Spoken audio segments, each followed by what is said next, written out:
there's not a care for a man's mental health. I think people don't really understand men have feelings. Men go through things, men go through pain, and men really hurt a lot.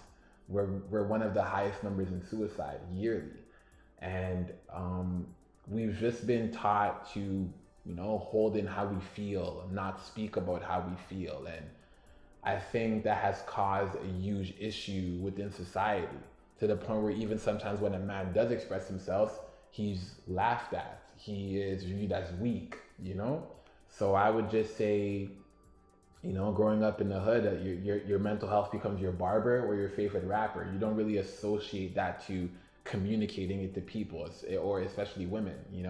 You just really keep it to yourself. So I would just say, until the world kind of shows that, hey, we care about how you feel too, I don't see a lot of men opening up in that regards. So, being a bit of a mama's boy, I got a chance to understand it's okay to cry, but it's also okay if you don't want to cry too much either. You want to have a good balance.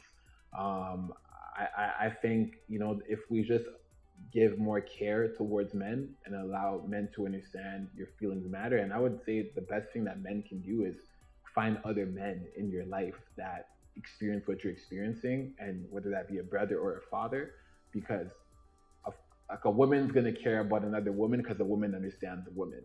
A man's gonna care about another man because a man's gonna understand a man.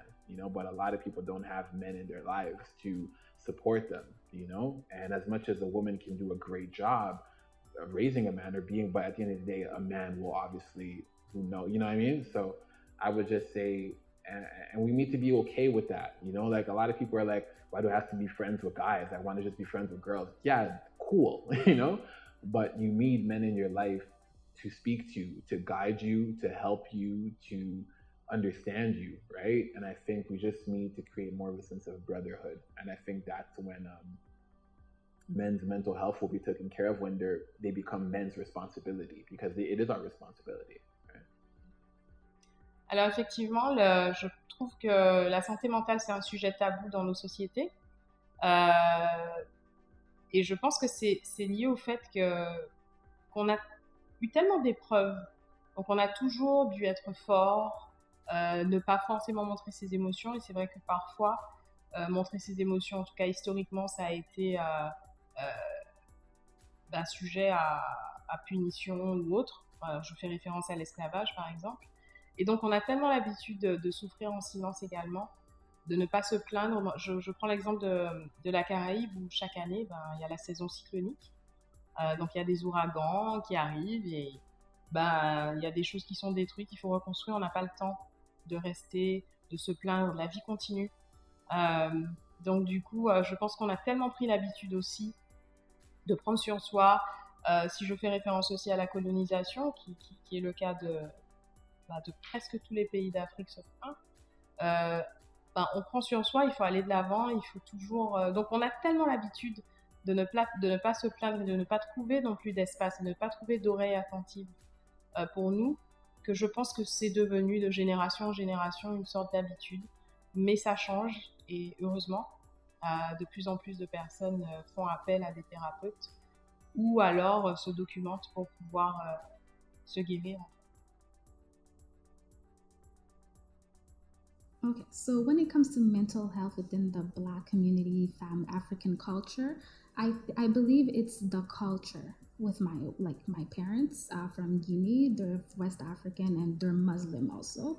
Um, with my siblings, it was a little different, but like when I was young, I used to go through a lot of things like with my parents. They were not always supportive, like emotionally. So because of that, I didn't know that it was wrong. Like they were telling me things that I was always doing things wrong. I didn't know that something was wrong with me until later on. So that's why it's been always difficult to speak about my mental health to my parents. I think in the African and Caribbean communities, mental health is a difficult topic to talk about because, from the perspective of a man, it makes you seem weak. Like, why are you talking about how you feel? No one cares. Like, it's not externalized, it's not visible. So why should it be an issue? If it's a physical problem, it might be considered, but if it's an quote unquote invisible problem, no one cares about it. Two, everyone almost seems, it's almost like you're shunned for feeling weak. It's almost like it doesn't make sense for you as a man to feel weak. Like you have to be strong every time, despite us just being as human as anyone else. So I think the topic is taboo mostly because, people feel like it makes them weak, and as a result, they don't want to talk about it. But the problem now is that it develops a cycle of them carrying that mindset into onto the next generation, the next person.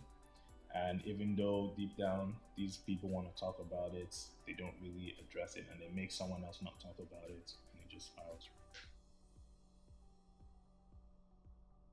So I would say, I mean, don't be afraid to reach out to someone. I mean, the counselors and therapists, they are there for that, and they understand you. Like when you need help, is because you need help, right? Don't think that, oh no, that's something that I can deal with it myself. Okay, you can do it, but sometimes when it goes too high, then you're like, okay, I need help.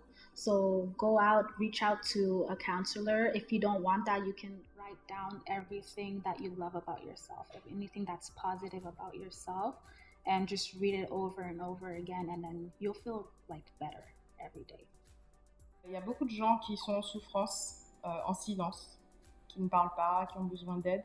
Donc peut-être lui recommander de prendre un rendez-vous avec un psychologue, de faire une évaluation. Beaucoup de psychologues apparemment font des évaluations gratuites de 15 minutes pour déterminer si ils peuvent nous aider et s'ils sont à l'aise avec nous et si vice-versa nous sommes à l'aise avec eux. Donc c'est vraiment la communication. Il y a pas d'autre solution. I would encourage them to go to an event that is surrounded around the topic that they're experiencing. And they don't even have to go to that event to speak about what they're feeling. They can just go to that event to understand other people feel how I feel too. And slowly, surely, and truly, you will become comfortable expressing how you're feeling as well when you see how easily others are able to do it. Because if I'm experiencing something that I'm not ready to talk about, hearing you talk about it, hearing that, I was like, wow, like I'm not the only one. And you can use my tactic as well, which is, look, I'm experiencing depression, but I heal from depression through music. Does anybody else relate? Oh, you do? Okay, let's have an event and let's talk.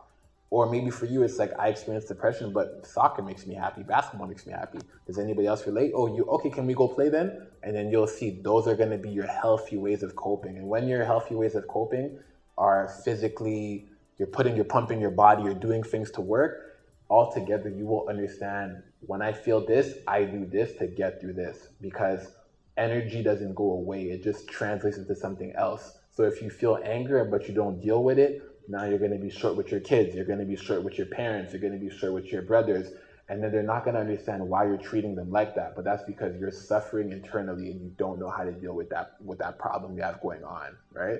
So even if you don't want to express it, you're going to end up expressing it, So you might as well express it in the fashion where people can understand. And yeah, that's what I would say. For someone who's in need of a push, for someone who finds themselves in a difficult situation, depressed, or in a bad position with their mental health, I would definitely advise, if you can afford it, to seek professional help. There's no shame in it. It's not like there's anything wrong with you if you seek a therapist. It's just more or less like how if you have the cold and you go to see a doctor to prescribe some medicine or recommendation for you. It's the same way a therapist would prescribe some processes or ways that you can take to take care of yourself. If you can't afford a therapist, I would definitely say take advantage of things you enjoy. Really think about that and think about why you enjoy them. Is it you enjoy them because you want to impress someone, or is it because you enjoy them because it reminds you of a time, experience, a moment? The one that reminds you of a time, experience, a moment is really what you should lean into, because that's what will make you feel good. So if you enjoy parties, you can do a social gathering. You can do a COVID-friendly social gathering where you meet up with less people, but at the very least they're present there with you. You can have a Zoom call with friends. It's actually surprisingly fun. Or you can do a physical activity outside, like going to a park, being in nature, just listening to the water. That alone should